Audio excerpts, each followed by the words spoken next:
FUB Women's Championships League. And now the details. I am Sarah Adesanya.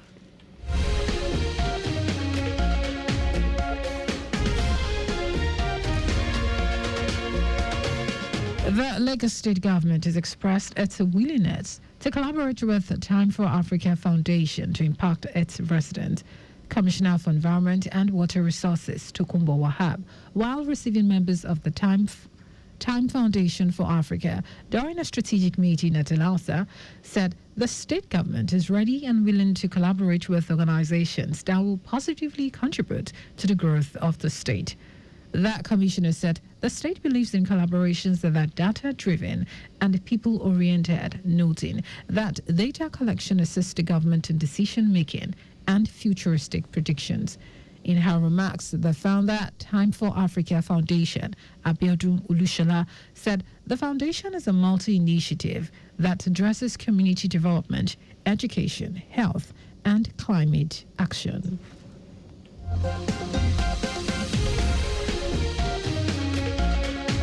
In line with its commitment to strengthen efficiency and professionalism in the public service, the Lagos State Office for Disability Affairs, LASODA, has organized a comprehensive in-house training for its management staff on grades 15 to 17. The training formed a part of the agency's strategic drive to enhance human capital development, foster accountability, and deliver improved results across its operations.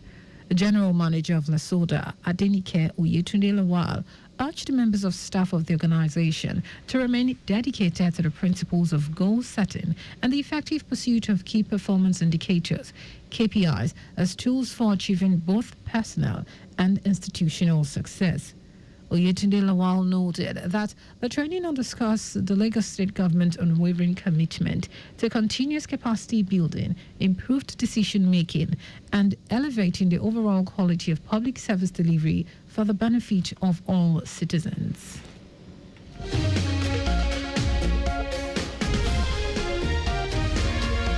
The federal government has directed ministries, departments, and agencies, MDAs, to exclude consultants, corps members, and other non-permanent workers from their personnel payroll in the 2026 budget. This directive was contained in the 2026 Personnel Cost Budget Call Circular issued by the Budget Office of the Federation. Director General of the Budget Office, Tanimu Yakubu, warned that any unauthorized payment from the personnel cost budget will attract appropriate sanctions. Yakubu stressed that corps members' allowances will be centrally captured under the National Youth Service Corps budget, while any additional stipends payable by host MDAs must come from overhead provisions. He noted that the 2026 to 2028 medium-term expenditure framework and fiscal strategy paper will be concluded in July in line with the Fiscal Responsibility Act.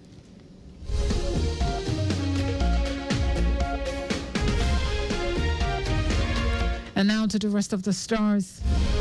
The federal government has expressed deep sorrow over the recent boat accidents that claimed several lives in Shagari local government area of Sokoto State.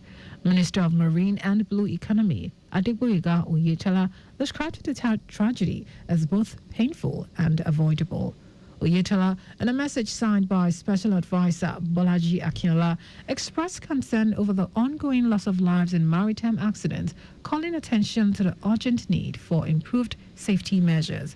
The minister stated that while the federal government remains committed to enhancing waterway safety, greater collaboration is required from state government.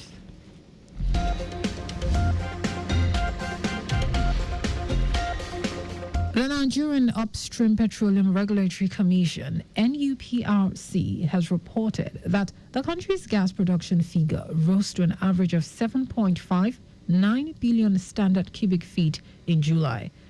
NUPRC said the country achieved a rare energy milestone in July as gas flaring fell to 7.16%.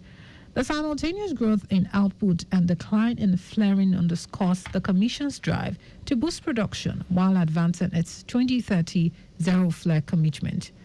The commission noted that Nigeria's gas industry had sustained steady growth over the past 3 years, with daily average production hitting 7.59 billion standard cubic feet per day. It also said it had embarked on gas reduction programs like the Nigerian Gas Flare Commercialization Program.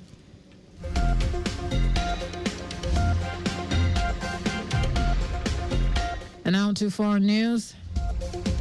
Thousands of Australians have turned out for anti-immigration rallies across the country that were condemned by the government as having far-right links and spreading hate. March for Australia rallies took place in Sydney, Melbourne, and other major cities, and several clashes took place as marches were met with counter-demonstrations. A number of opposition politicians joined the marches, including One Nation Senator Pauline Hanson and Federal Member of Parliament Bob Keita. Australia has faced a recent rise in right-wing extremism and made the Nazi salute punishable by a mandatory prison term earlier this year. In Melbourne, protesters clashed with attendees of a separate pro-Palestine rally.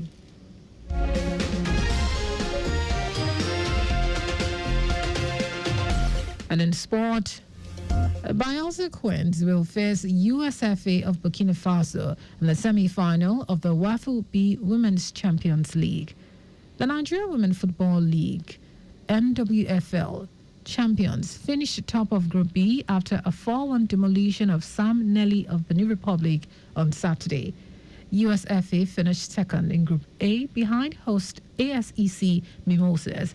The encounter between Bielsa Queens and USFA will hold in Yamoussoukro on Thursday night. ASEC Mimosas and the Police Ladies of Ghana will clash in the other semi-final fixture. The winner of the competition will represent the zone of the 2025 CAF Women's Champions League.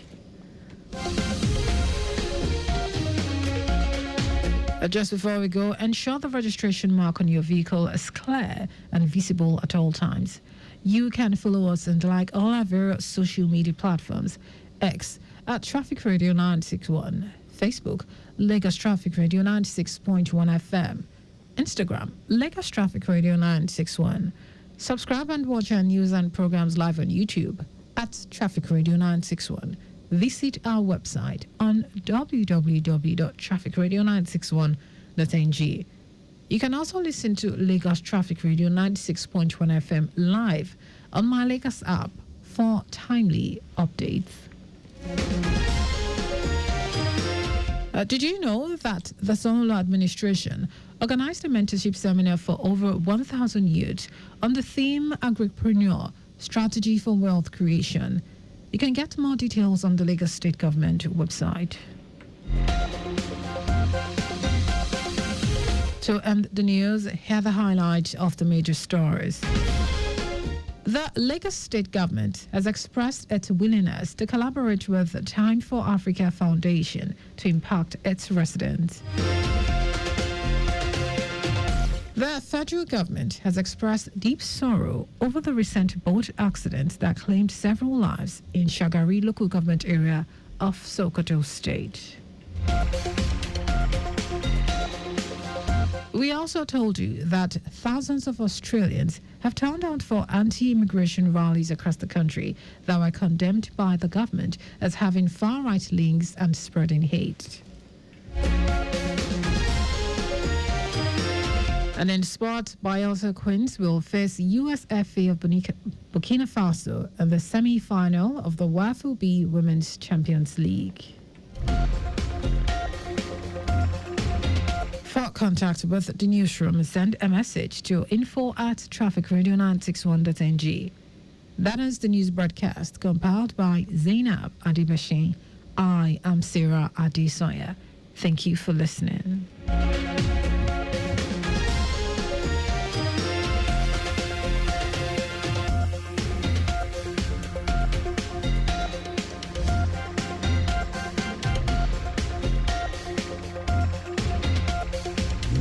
Hello, Lagos! As your your number one radio station that keeps you in the know of all the happenings on the road, here is good news from My Lagos app. No more surprises on the road. Now you can get real-time traffic updates with instant alerts on go-slows, heavy traffic, and even clear routes, all within 5 kilometers of your location, straight to your phone. If you're heading to work or anywhere in Lagos, My Lagos app helps you plan better and move smarter across the city. Simply download or update My Lagos app, turn on notifications, and you're set. Stay ahead, stay informed, and drive stress-free.